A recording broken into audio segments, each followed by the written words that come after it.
नमस्कार, स्वागत है आपका सोनी क्लासेज में। हम लोग पढ़ रहे थे कोशिका, और कोशिका के बारे में हम लोग बहुत कुछ सीखा है और आगे भी सीखते ही रहेंगे। ठीक है, हमने पिछले वीडियो में आपको बताया था कि जो कोशिका भित्ति क्या है और कोशिका भित्ति और कोशिका झिल्ली के बीच में आपको कंपैरिजन कराया था। तो हम आपको बता दें, जब हम कोशिका की पढ़ाई कर रहे होते हैं तो कोशिका को का जो उसमें पाया जाने वाला ऑर्गेनिल्स सब है उसको मेनली हम 3 पार्ट में डिवाइड करते हैं। वो कौन कौन से हैं? तो एक होता है हमारा कोशिका झिल्ली, जो यहाँ पर है। कोशिका झिल्ली का काम हमने कंप्लीट कर दिया है। ठीक है, दूसरा है कोशिका द्रव और तीसरा है केंद्रक। तो एक पार्ट कोशिका को अध्ययन की सुगमता की दृष्टि से हम लोग इसको कितने भाग में बांटते हैं? 3 भाग में बांटते हैं। पहला है कोशिका झिल्ली। कोशिका झिल्ली में हमने कोशिका झिल्ली और कोशिका भित्ति यानी कि सेल वॉल के बारे में पढ़ा। ठीक है, अब आज हम लोग कोशिका द्रव के बारे में पढ़ेंगे। तो चलिए शुरू करते हैं। इस वीडियो को दूसरे बच्चों के साथ में भी जरूर एक बार शेयर कर दीजिए। और आज हम शुरू करने जा रहे हैं कोशिका द्रव्य के बारे में। देखिए, कोशिका द्रव्य को इंग्लिश में साइटोप्लाज्म कहा जाता है। क्या बोला जाता है? Cytoplasm, CYTO, cyto PLASM, cytoplasm. को जीव द्रव्य या फिर कोशिका द्रव्य इसको कहा जाता है, जीव द्रव्य नहीं। प्रोटोप्लाज्म माने जीव द्रव्य होता है और साइटोप्लाज्म मतलब कोशिका द्रव्य। द्रव्य का मतलब क्या होता है कि ये जो हमारी कोशिका है, ठीक है, ये कोशिका है पूरा का पूरा।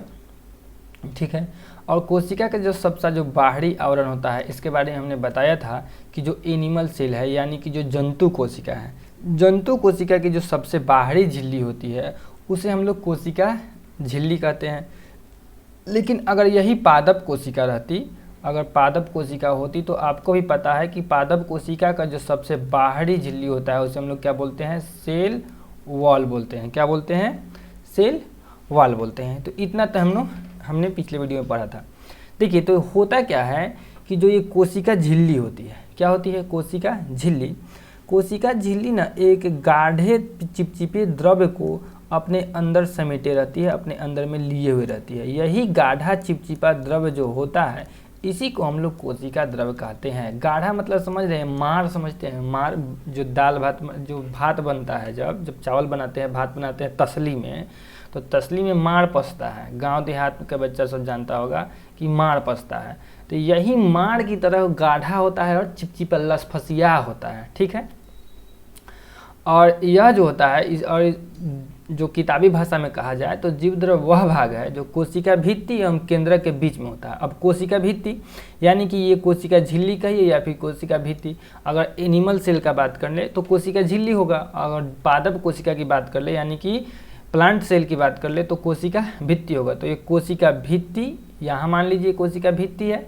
ठीक है, तो ये कोशिका भित्ति और यह होता है केंद्रक। यह क्या होता है? केंद्रक। तो कोशिका भित्ति और केंद्रक के बीच का जो इतना भाग हुआ ना, ये जो इतना भाग हुआ, यही क्या कहलाता है? कोशिका द्रव्य कहलाता है। क्या कहलाता है? कोशिका द्रव्य। आई होप आप इसको समझे हो कि कोशिका द्रव्य कहाँ पाया जाता है। इतना बात क्लियर हुआ कि कोशिका द्रव्य कितना पाया जाता है। तो अब बात करते हैं एक दो और फिगर से इसको समझते हैं। ये देखिए, ये बाहरी आवरण जो हो जाएगा इसका कोशिका झिल्ली हो जाएगा। क्या हो जाएगा? कोशिका झिल्ली हो जाएगा। लेकिन इसके अंदर में जो यहाँ देखिए ये है न्यूक्लियस। ये क्या है? न्यूक्लियस है यानी कि केंद्रक है। तो अब ये सब जो इतना भाग हुआ, ये जो इतना भाग हुआ, यही इतना भाग क्या कहलाता है? कोशिका द्रव्य कहलाता है। क्या कहलाता है? कोशिका द्रव्य होता है। अब कोशिका द्रव्य में जो होता है ना, अनेक कार्बनिक पदार्थ यानी कि जिसमें कार्बन से मिला हुआ कार्बन का मिला हुआ कंपाउंड हो, कार्बन से बना हुआ कंपाउंड होता है, उसको कार्बनिक पदार्थ होता है। और कार्बनिक पदार्थ में क्या हो सकता है? कार्बोहाइड्रेट हो सकता है, वसा हो सकता है, प्रोटीन हो सकता है। ये सब हो गया हमारा कार्बोहाइड्रेट। मेनली जब हम लोग जो खाना खाते हैं उसमें होता है कार्बोहाइड्रेट,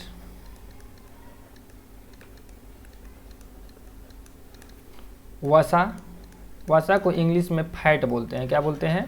फैट। कार्बोहाइड्रेट, फैट और प्रोटीन। प्रोटीन के बाद में विटामिन्स, विटामिन्स के बाद में minerals, carbohydrate, fat, protein, vitamin, mineral, ये होता है हमारे खाना में। और भी होता है कुछ, जैसे कि रफेज हो गया, ठीक है। ये रफेज भी जो होता है हमारे खाना में पाया जाता है, जिसको रुक्षांश कहते हैं। हम लोग क्या कहते हैं, जैसे कि जब हम लोग मूली खाते हैं तो मूली का कुछ ज़्यादा खास काम नहीं होता है हमारे शरीर में। उसका होता क्या है कि उसमें जब डाइटरी फाइबर ज़्यादा पाया जाता है, ये सब बच्चा का क्लास का चीज़ है, उसमें डाइटरी फाइबर ज़्यादा पाया जाता है। और वो करता क्या है कि हमारा जो अनपच खाना होता है, जो बाहर निकलने में दिक्कत, तो उसमें लपेटा जाता है। क्या होता है, लपेटा जाता है और खाना को, अनपचे खाना को बाहर निकल के आसानी से चला आता है। तो जो ये कोशिका द्रव है, ये जो कोशिका द्रव है, तो इसमें जो है मेनली क्या पाया जाता है, कार्बनिक पदार्थ में कार्बनिक पदार्थ पाया जाता है और अकार्बनिक पदार्थ पाया जाता है। तो कार्बनिक पदार्थ में होता है कार्बोहाइड्रेट, वसा और प्रोटीन, जबकि अकार्बनिक पदार्थ में हो गया खनिज, जिसको हम लोग मिनरल्स बोलते हैं, ठीक है। और बोलते हैं लवण और जल, आयंस हो जाते हैं लवण, और जल में हो गया आपका, जैसे आयंस में सोडियम ये सब जो हो गया ना, लवण में आ जाता है। और जल हो गया, जल तो समझते ही H2 होता है। तो इतना चीज़ हमारे इस साइटोप्लाज्म में क्या हो जाता है, पाया जाता है। फिर से देखिए, ये क्या है, ये न्यूक्लियस है। ये जो जितना जो गाढ़ा, मतलब कि जो थोड़ा पीला टाइप का जो देख रहे हैं ना, ये वाला जो देख रहे हैं, ये सब थोड़ा ग्रीनिश टाइप का यही है। इसी को हम लोग क्या बोलते हैं, ये जो इतना पार्ट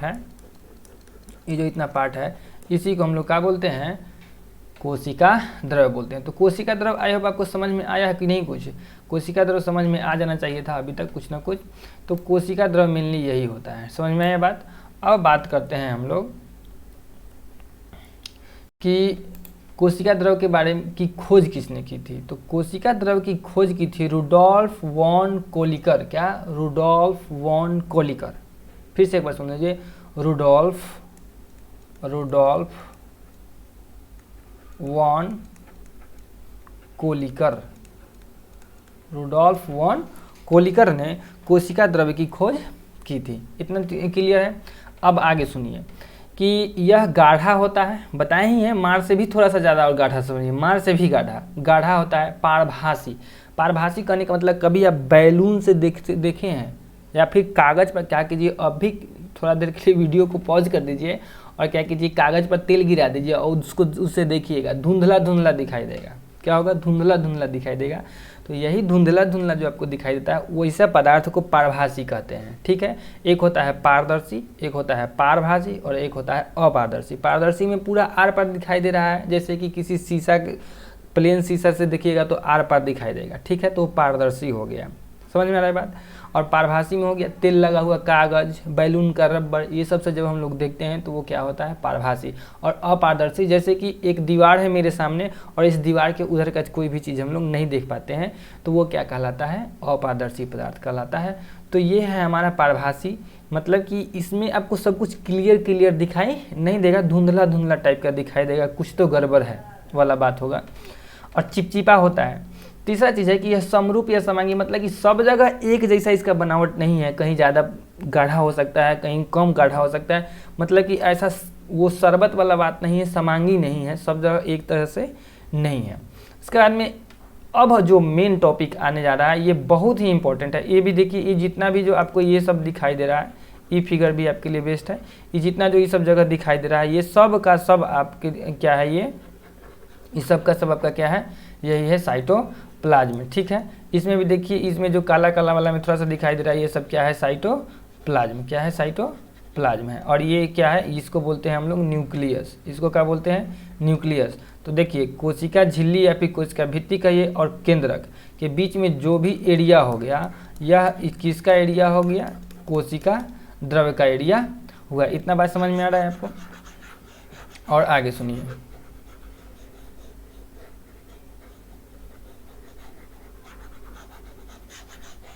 अभी इसको हम रब कर दे रहे हैं क्योंकि इसका अभी और ज़्यादा ज़रूरी पड़ने वाला है, इसलिए हम इसको क्या कर दे रहे हैं, रब कर दे रहे हैं। आगे सुनिए, कहता है कि इसमें अनेक रचनाएं होती हैं। अब बहुत इंपॉर्टेंट चीज़ आने जा रहा है कि ये जो कोशिका द्रव्य है, इसमें अनेक रचनाएं होती हैं और जो अलग अलग काम करती हैं। क्या करती हैं, अलग अलग काम करती हैं। इन रचनाओं को कोशिकांग कहते हैं। यानी कि जो कोशिका द्रव है, कोशिका द्रव में अनेक रचनाएं जो पाई जाती हैं उन्हें ही कोशिकांग कहते हैं। अब बात है कि कौन कौन सी रचनाएं इसमें पाई जाती हैं, ठीक है। तो जैसे कि उदाहरण में ले लीजिए लाइसोसोम, अंतःप्रद्रवी जालिका, गोल्जिका इत्यादि एक्सेट्रा जो है इसको क्या बोलते हैं हम लोग, कोशिकांग बोलते हैं। जैसे कि हम अब आपको समझा रहे हैं, इसको देखिएगा, इस फिगर से समझिए। ये जो आपको ऐसा ऐसा दिख रहा है लपेटल लपेटल, इसको बोलते हैं हम लोग गोल्जिकाय। क्या बोलते हैं, गोल्जिकाय है। जो ये दिख रहा है इसको बोलते हैं माइटोकॉन्ड्रिया। इसको क्या बोलते हैं, माइटोकॉन्ड्रिया बोलते हैं। ये जो आपको दिख रहा है इसको बोलते हैं हम लोग अंतःप्रद्रवी जालिका, ठीक है। यही में कहूँ एगो लाइसोसोम होता है, ठीक है। लाइसोसोम का काम क्या होता है, जैसे ई तो क्रोमोसोम, तो न्यूक्लियस का भी पार्ट हम लोग नहीं पढ़ेंगे, न्यूक्लियस जब केंद्रक वाला भाग पढ़ेंगे तो। और ये सब सेल ऑर्गेनेल्स है। और साइटोप्लाज्म ये आप देख ही रहे हैं, इस साइटोप्लाज्म भी एक तरह का ऑर्गेनेल्स ही होता है। इसमें और भी इसका, और जब फिगर हम लोग देखेंगे तो आपको बताएंगे कि इसमें क्या होता है ना, लाइसोसोम पाया जाता है, जो हमारे अंदर में जो कुछ भी जाता है, अगर कोई ख़राब चीज़ है तो उसको क्या करता है, खा जाता है वो। चाहे कोशिका का कोई अंग काम नहीं कर रहा है यानी कि बेकार हो गया तो उसको भी खा जाएगा, ठीक है। ज़्यादा कोनो बदमाशी करेगा तो खुद फट जाएगा, सबको भी मार देगा। तो हम, आप चिंता नहीं कीजिए, सबके बारे में आपको धीरे धीरे 1 बाय 1 करके बताएंगे। अभी आप समझ रहे हैं, हम आपको समझा रहे हैं कोशिका द्रव क्या है। तो कोशिका द्रव इतना जो पार्ट हुआ, ये और ये, इसके बीच का जो इतना पार्ट है वो कोशिका द्रव है। और कोशिका द्रव में बहुत सारी रचनाएं जो पाई जाती हैं उन रचनाओं को कोशिकांग कहते हैं, जिनके कुछ नाम हैं जैसे कि माइटोकॉन्ड्रिया हो गया, गोल्जी बॉडी हो गया, लाइसोसोम हो गया, राइबोसोम हो गया, सेंट्रोसोम हो गया, ठीक है, माइटोकॉन्ड्रिया हो गया। ये सब कुछ क्या है, सेल ऑर्गेनेल्स हैं, यानी कि कोशिकांग हैं। जैसे कि ये सारे के सारे जो आपको दिख रहे हैं, सुंदर सुंदर जो आपको रचनाएं दिख रही हैं, ये सभी क्या कहलाती हैं, सेल ऑर्गेनेल्स यानी कि कोशिकांग कहलाती हैं। लेकिन कोशिकांग में हमारा केंद्रक जो है, केंद्रक का एक अलग टॉपिक ही है। हम लोग कोशिका को 3 भाग में बांटते हैं। पहला भाग कोशिका झिल्ली होता है, दूसरा भाग कोशिका द्रव होता है। अब कोशिका द्रव के अंदर में जो जो चीज़ें पाई जाएंगी उसके बारे में अब हम 1 बाय 1 करके जानेंगे, ठीक है। आगे सुनिए कोशिकांग। तो ये कोशिकांग जो होते हैं ये जो कोशिकांग होते हैं उनको भी एक झिल्ली घेरे रहती है। झिल्ली घेरे रहने का क्या मतलब है कि मान लीजिए कि ये हमारा गोल्जी एपरेचस है, तो इसके ऊपर से भी जो होगा ना एक कोटिंग होगा, इसके ऊपर से भी क्या होगा, एक कोटिंग होगा। मतलब कि इसको भी घेर के रखने के लिए एक झिल्ली आएगी। क्या होगी, एक झिल्ली आएगी जो इसको भी घेर के रखेगी। तो यह जो गुण है, मतलब कि कोशिकांगों को भी, कोशिका को तो घेरने के लिए कोशिका झिल्ली है ही है, कोशिकांग यानी कि जो सेल ऑर्गेनेल्स कोशिका द्रव के अंदर में मिल रहा है उसको भी एक जो है लेयरिंग से घेर दिया गया है। और ऐसा व्यवस्था सिर्फ यूकैरियोटिक कोशिकाओं में पाया जाता है, प्रोकैरियोटिक कोशिकाओं में नहीं। अब हम आपको फिर एक टर्म फंसा दिए कि ये यूकैरियोटिक और प्रोकैरियोटिक का क्या झंझट है। चिंता नहीं कीजिए, यूकैरियोटिक और प्रोकैरियोटिक के लिए एक अलग से 10-15 मिनट का वीडियो आपको इसी सप्ताह में कभी न कभी डाल देंगे, जिसमें यूकैरियोटिक और प्रोकैरियोटिक के बारे में एकदम डिटेल से सब कुछ बताया जाएगा। लेकिन अभी आप इतना जान लीजिए कि कोशिकाएं 2 तरह की होती हैं, एक यूकैरियोटिक कोशिका होती है और एक प्रोकैरियोटिक कोशिका होती है, ठीक है। यूकैरियोटिक कोशिका क्या होती है, वह वेल डेवलप्ड होती है। वेल डेवलप्ड मतलब कि विकसित कोशिका होती है। उसमें कोशिका झिल्ली पाया जाता है, उसमें कोशिका पादप कोशिका रहेगा तो कोशिका भित्ति पाया जाता है, कोशिका द्रव पाया जाता है, केंद्रक पाया जाता है, ठीक है। लेकिन बाद बाकी में ऐसा व्यवस्था नहीं होगा। जो यूकैरियोटिक कोशिका होगी उसमें ऐसा व्यवस्था आपको नहीं मिलेगा। बात समझ में आ रहा है, उसमें ऐसा व्यवस्था नहीं मिलेगा। तो आप अभी नॉर्मली ऐसे समझ सकते हैं कि वैसी कोशिका जो पूर्ण रूप से विकसित नहीं है उसको हम लोग प्रोकैरियोटिक कोशिका बोलेंगे, और वैसी कोशिका जो पूर्ण रूप से विकसित है उसको हम लोग क्या बोलेंगे, यूकैरियोटिक कोशिका बोलेंगे। तो जो यूकैरियोटिक कोशिकाएं हैं, मतलब कि हमारे शरीर की जो कोशिकाएं हैं वेल डेवलप्ड हैं, अच्छे तरह से विकसित हैं, तो हमारे शरीर की कोशिकाएं यूकैरियोटिक कोशिका में आएगी। लेकिन जो वायरस है, बैक्टीरिया है, ये सब का जो कोशिका है वेल डेवलप्ड नहीं है, तो वो सब प्रोकैरियोटिक में आपका आ जाएगा। हम आपको एक अलग वीडियो से में उसको अच्छे से समझाएंगे। थोड़ा सा लंबा टॉपिक है, इसलिए अभी हम सिर्फ इसी को देख लेते हैं। इतना याद रखना है कि प्रोकैरियोटिक ठीक से विकसित नहीं हो पाया है, यूकैरियोटिक अच्छे तरीके से विकसित हो पाया है। तो यूकैरियोटिक में क्या होता है, कोशिकांग जो होता है, कोशिकांग यानी कि माइटोकॉन्ड्रिया, गोल्गी बॉडी, लाइसोसोम ये सब जो क्या है अच्छे तरह से एक झिल्ली से घिरा होता है। लेकिन प्रोकैरियोटिक कोशिकाओं की ये जो कोशिकांग होते हैं अच्छे से घिरे नहीं होते हैं। ठीक है, अब एक चीज़ है वायरस। वायरस के बारे में थोड़ा सा हम लोग जान लेते हैं। देखिए ये फोटो है, ये जो आप देख रहे हैं ये वायरस है। हम आपसे पूछिए कि कोई ऐसा जीव का नाम बताइए, किसी ऐसे जीव का नाम बताइए, ऑर्गेनिज्म का नाम बताइए जो ना तो जिंदा है ना मरा हुआ है। कहिएगा अजीब हाल है, जिंदा नहीं है नहीं मरा हुआ है, ये क्या बात हुआ। या फिर हम आपसे ऐसे भी कहें कि किसी ऐसी चीज़ का नाम बताइए जो शरीर से बाहर हो तो मरा हुआ है, जब शरीर के अंदर आए तो जिंदा हो जाए। कहिएगा अजीब हाल है, ऐसा भी कोई चीज़ होता है। आपका जवाब होगा हाँ बिल्कुल होता है। यही है वायरस, एकदम खतरा और ख़तरनाक चीज़।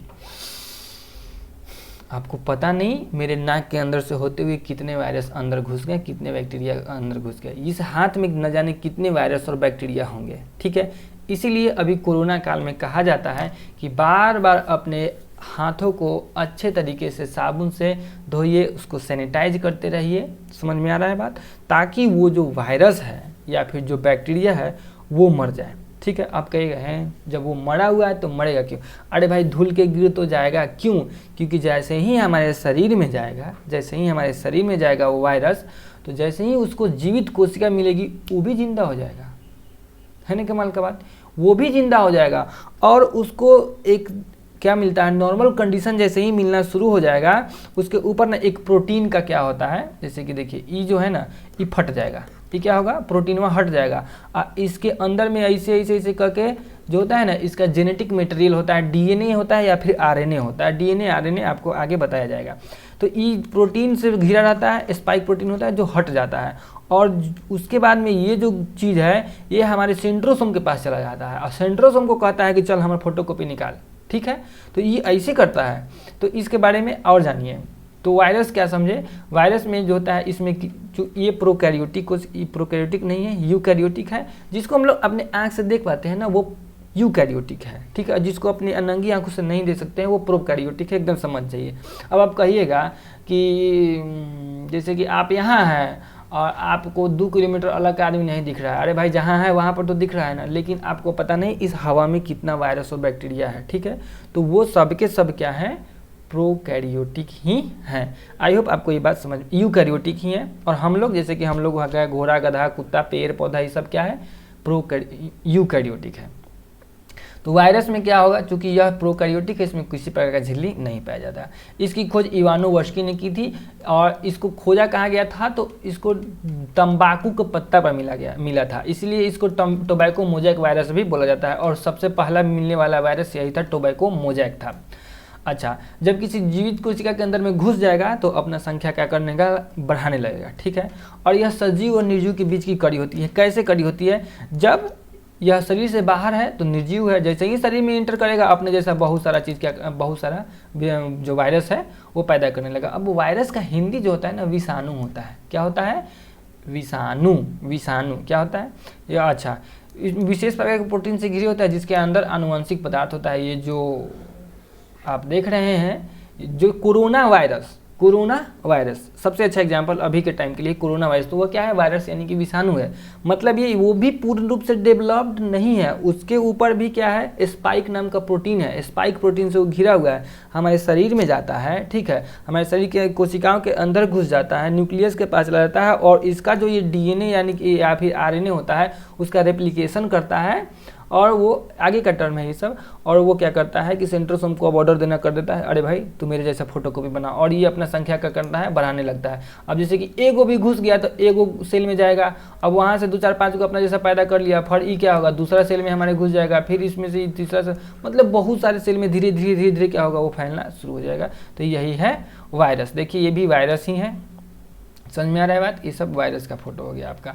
तो आई होप आपको ये सेशन समझ में आया होगा। साइटोप्लाज्म यानी कोशिका द्रव क्या है ये समझ में आ जाएगा, और कोशिका द्रव क्या है, कोशिका द्रव तो समझ में आया। कोशिका द्रव के अंदर में जो रचनाएं पाई जाती हैं उन्हें कोशिकांग कहते हैं। कोशिकांगों के नाम अभी हम आपको नहीं बताए हैं, एक बार में सारा का नाम बताएंगे और फिर 1 बाय 1 करके सारे कोशिकांगों को क्या करेंगे हम लोग डिस्कस करेंगे कि किसका क्या काम है, को कैसे बनाता है, किसकी खोज किसने की।